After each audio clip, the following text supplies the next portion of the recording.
10, 9, 8, 7, 6, 5, 4, 3, 2, 1, top, décollage.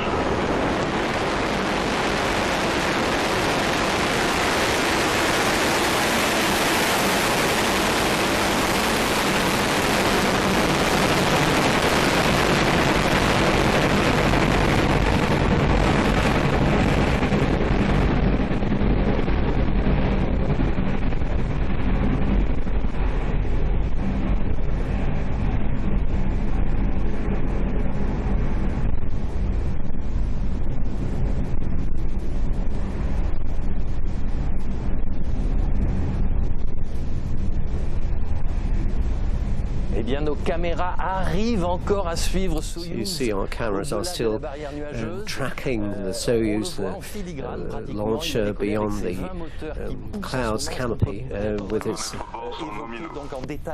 engines. So can we describe in detail this atmospheric phase of the launch?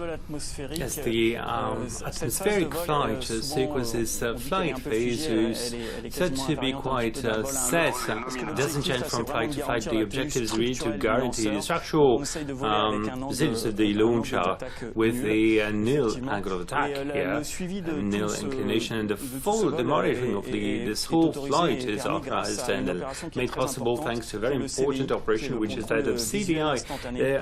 This is the real-time visual control, and these controls that checks that the flight is nominal, that is as expected, and allows to tell the clients and confirm to the clients that the flight has gone as planned.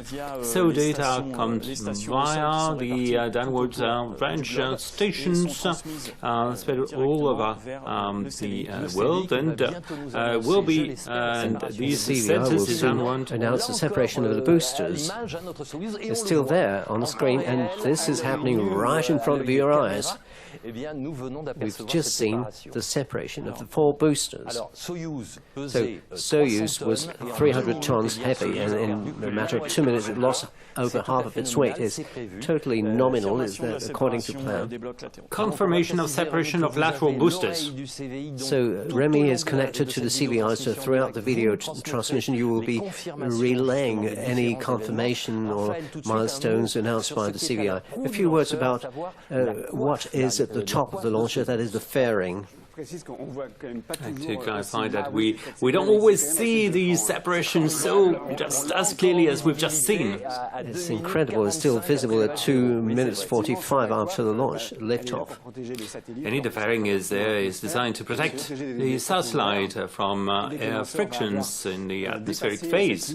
And when we reach the limit of the atmosphere, and when we reach space, we no longer need a structure to protect the satellite. So will shed the, will separate the fairing, shedding weight in the process, dead weight we don't need for the next part of the mission. And as we fly into the sky, we remove the dead weights. Absolutely, this is a very principle of the launch operations, and this is quite an essential sequence, because can you imagine if the fairing doesn't work properly, then and when we want to separate the satellite, I think we would have a bit of a problem. Quite so. Separation of the fairing is a very important event with the 2 half fairings splitting apart.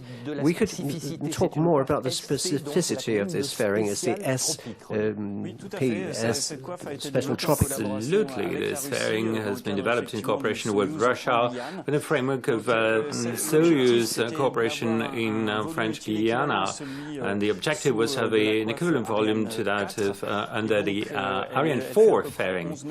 So that's 11 meters in height, 4 meters in diameters in terms of this fairing. That we can say is the manufacturer of these fairings. And here this is a simulation, let us point this out, but we need to wait for confirmation. And as you just said, it's important, separation of the fairing. As Raphael indicated, this is very important stage in this process. Just pointed out, the images we see, the 3D images you have on your screens are according to the flight program, and we've just seen the extinction of the lower stage and the hot separation, that is the upper engine. When everything is going according to plan, soon will be the separation of Block I. It has already happened, actually. It's going so fast. And now we have confirmation of separation of Block I. Soyuz has now done its job in intermediate trajectory, in suborbital orbit, as we stated. And in a few moments, we will see the first ignition of the frigate orbital vehicle. It will be happening according to plan. It's happening right now.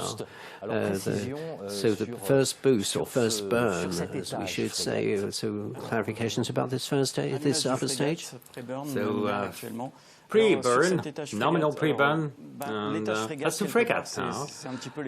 It is kind of the ideal stage. It is an electronic mission delivered in the years 2000, which I've already mentioned, such as Mars Express and Venus Express missions, and all these success stories.